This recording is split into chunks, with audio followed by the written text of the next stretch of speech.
Lovely coincidence. In 1945, there was a young boy of 14 in a concentration camp. He was tall, thin, but had a bright smile. Every day, a young girl came by on the other side of the fence. She noticed the boy and asked him if he spoke Polish, and he said yes. She said he looked hungry, and he said he was.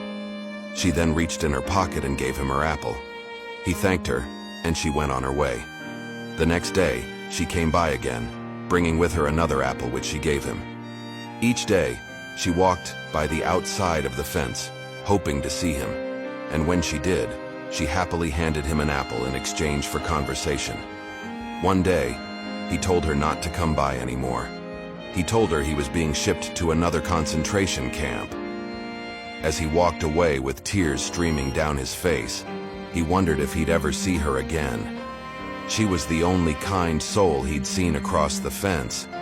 He made it out of the concentration camp and immigrated to America.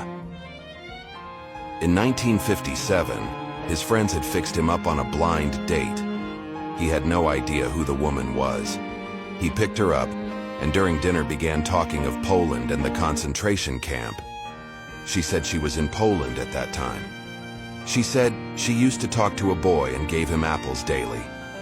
He asked if this boy was tall, skinny, and if he had told her that she shouldn't come back because he was leaving. She said yes.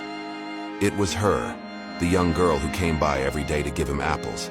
After 12 years, after the war and in another country, they had met again. What are the odds?